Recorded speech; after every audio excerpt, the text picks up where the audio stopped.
Hello and welcome to the Civil Study Cafe. You watching the MPPSC Mains Answer Writing Discussion Series with Civil Study Cafe. Civil Study Cafe में एक बार फिर से आप सभी का स्वागत है। नमस्कार दोस्तों, हम डिस्कस कर रहे हैं MPPSC मेंस आंसर राइटिंग, और जिसमें हम डिस्कस कर रहे हैं 2018 का पेपर 2, और उसमें हम डिस्कस कर रहे हैं सेक्शन ए में 15 मार्क्स के क्वेश्चंस, जिसमें हम अभी तक डिस्कस कर चुके हैं क्वेश्चन नंबर 1, 2, 3, 4, जिसमें आप पिछली वीडियोस में जाके आप देख सकते हैं और सारे के सारे वीडियोस आप क्वेश्चन के हिसाब से आप वहाँ पर डिस्कस कर सकते हैं और आप अपनी आंसर राइटिंग को और बेटर बना सकते हैं। ओके गाइस, यदि आप हमारे पर्सनली व्हाट्सएप नंबर से जुड़ना चाहते हैं, उसको ज्वाइन करना चाहते हैं, तो आप डिस्क्रिप्शन में आपको एक नंबर मिलेगा जिस पे आप हाय सिविल स्टडी कैफ़े है ना, join the Civil Study Cafe, इस टाइप से आप टाइप कर सकते हैं और आपको ग्रुप से जोड़ दिया जाएगा, जिसमें आपको मिलेंगी अपडेट्स और साथ ही साथ में आपको कुछ मिलेंगे पैटर्न्स, आंसर्स पैटर्न्स, प्रिपरेशन का पैटर्न्स क्या होना चाहिए, सेल्फ स्टडी कैसे करें और वेरियस टाइप्स ऑफ चीज़ें। ठीक है, मतलब काफ़ी सारी चीज़ें आपको देखने को उसमें मिलेंगी। ठीक है, ओके गाइस, तो चलते हैं, फिर शुरू करते हैं। Question number 5। क्वेश्चन नंबर 5 में है, भारत में राष्ट्रीय अनुसूचित जनजाति आयोग की संरचना एवं कारणों की विवेचना कीजिए। दो बातें आपसे पूछ रहा है। पहली बात वो आपसे पूछ रहा है भारत में राष्ट्रीय अनुसूचित जनजाति आयोग की संरचना, उसका स्ट्रक्चर कैसा है। ठीक है, दूसरी बात वो पूछ रहा है उसके कारणों की विवेचना कीजिए। आपको दो चीज़ें आती हैं, आपको मार्क्स अच्छे मिलेंगे। ओके गाइस, आपको काफ़ी अच्छे मार्क्स मिलने के चांस हैं। ओके, तो चलते हैं, फिर शुरू करते हैं।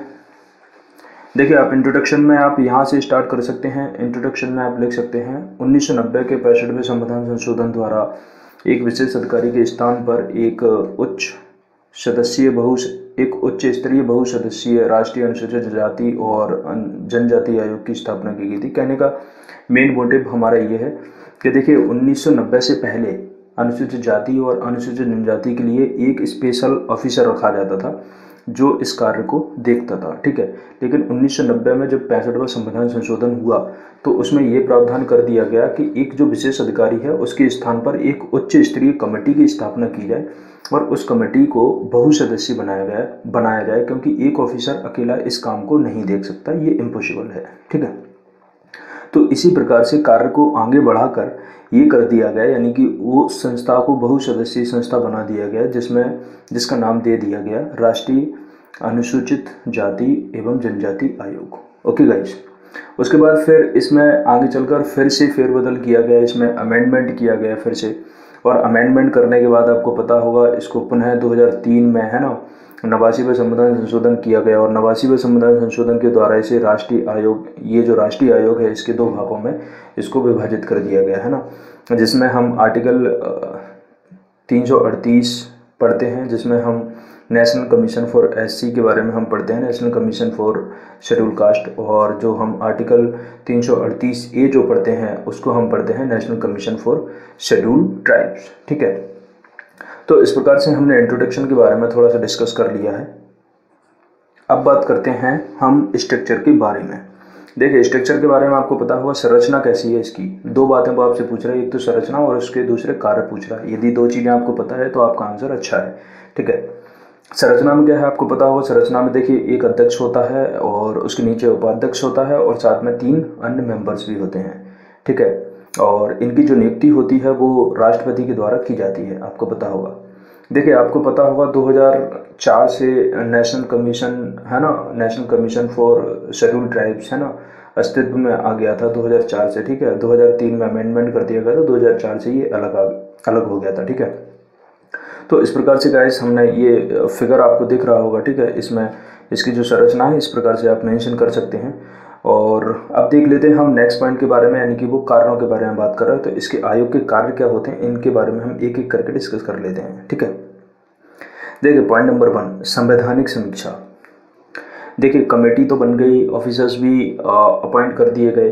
अब इनका काम क्या होगा, काम तो यही होगा ना इनका कि संवैधानिक समीक्षा करना। संवैधानिक समीक्षा करने का तात्पर्य यह है कि जो शेड्यूल ट्राइब जो है, अनुसूचित जनजाति जो है, अनुसूचित जनजाति के लिए संवैधानिक आधार पर कितने काम किए जा रहे हैं और संविधान के आधार पर बाकी में इन चीज़ों का ध्यान दिया जा रहा है या नहीं दिया जा रहा है। यानी कि जो संविधान में जो प्रावधान किए गए हैं अनुसूचित जनजाति के लिए, वो उन प्रावधानों के अनुसार इनके लिए कार्य किया जा रहा है या नहीं किया जा रहा है। So that's a point. Next point है अधिकारों का संरक्षण।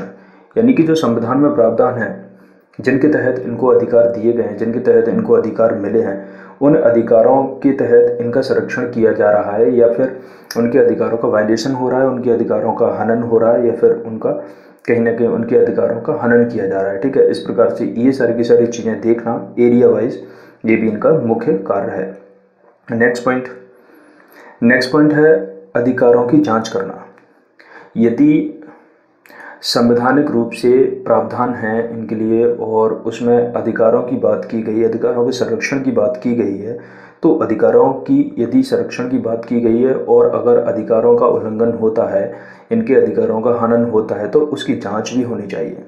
तो इसी के लिए इनका जो मुख्य कार्य है वो है संवैधानिक समीक्षा करने के साथ साथ में अधिकारों का यदि उल्लंघन होता है, इनके अधिकारों का हनन होता है, तो उनकी जांच करना भी इनका मुख्य कार्य है। यानी कि सीधी सीधी बात है, जो राष्ट्रीय अनुसूचित जनजाति आयोग जो है इसका मुख्य कार्य है यानी कि अधिकारों की जांच करना यदि ट्राइबल्स के अधिकारों का उल्लंघन होता है तब। ठीक है, नेक्स्ट पॉइंट है राष्ट्रपति को परामर्श। देखिए, राष्ट्रपति को परामर्श का तात्पर्य क्या है, जैसे कहीं कोई एरिया काफ़ी पिछड़ी हुई है और वहाँ पर काफ़ी सारी प्रॉब्लम्स इमर्ज होके आ रही हैं, निकल के आ रही हैं, इन सारी चीज़ों के बारे में, या फिर कोई ऐसा मुद्दा है जो कहीं ना कहीं संवैधानिक मुद्दा है और उनके राइट्स के बारे में भी काफ़ी पेचीदा चीज़ें हैं, तो इन सारी चीज़ों के बारे में डिस्कस करना। यानी कि राष्ट्रीय अनुसूचित जनजाति आयोग सलाह मशवरा करेगा, किससे, परामर्श, यानी कि राष्ट्रपति को परामर्श देगा कि इस विषय में हमें क्या करना चाहिए, आप बता दीजिए, या फिर आपके हिसाब से क्या होना चाहिए, इस प्रकार की चीज़ें। तो राष्ट्रपति को परामर्श भी एक इनका मुख्य कार्य है। जागरूकता, देखिए ट्राइबल्स में जागरूकता फैलाना वो अभी तक नहीं आ पाई है, आपको भी पता होगा।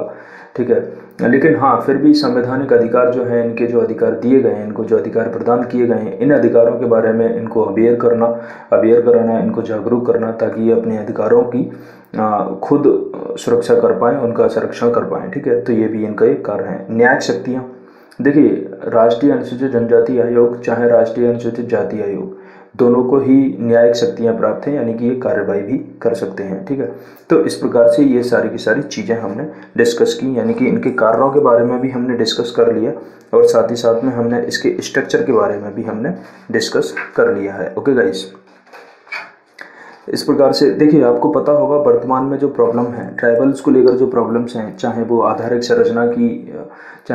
संरचना हो, चाहे वो जो बेसिक नीड जो होती हैं उनकी, चाहे वो आर्थिक हो, चाहे सामाजिक हो, चाहे वो धार्मिक हो, सांस्कृतिक हो, इस प्रकार की समस्याओं से इनको आज के टाइम पर गुजरना पड़ रहा है। ठीक है, और काफ़ी सारी प्रॉब्लम्स को फेस करना पड़ रहा है इनको, ये सब हमें आज के टाइम पर देखने को मिलता है।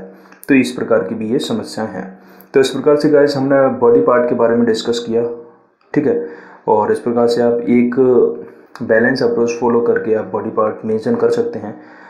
अब बात करते हैं कंक्लूजन। देखिए कंक्लूजन में आप थोड़ी सी प्रॉब्लम्स बता सकते हैं इसको लेके, और उसके बाद फिर आप एक कोई एडवाइस दे सकते हैं। इस प्रकार से आप एक कंक्लूजन बैलेंस अप्रोच फॉलो करके आप डाल सकते हैं। जैसे आज़ादी के बाद से ही सरकार अनुसूचित जाति और अनुसूचित जनजातियों के उद्धार के लिए है ना प्रयासरत तो है, लेकिन वर्तमान सरकार के द्वारा भी है ना सबका विकास, सबका साथ और इसके साथ में सबका विश्वास पर काम कर रही है ना। तो ज़रूरत है बाकी में सबके साथ सबका विकास हो, यानी कि ट्राइबल्स का विकास हो, साथ ही साथ में है ना इनका साथ भी, और इनके अंदर सरकार को लेकर एक विश्वास की भावना भी पैदा हो पाए। तो इस प्रकार से आप एक बैलेंस अप्रोच फॉलो करके आप इसमें मेंशन कर सकते हैं। तो इस प्रकार से एक आपका एक अच्छा कंक्लूजन आपका बन जाएगा जो कि आपको अच्छे मार्क्स दिलाने में सहायता करेगा। ओके गाइस, तो इस प्रकार से सिविल स्टडी कैफे प्लेटफॉर्म के माध्यम से आपको एक ही क्वेश्चन डिस्कस करवाया जा रहा है और उसमें आपको मेन अप्रोच के बारे में बताया जा रहा है, जो कि कहीं पर ये सब देखने को नहीं मिलती और जड़ यही है।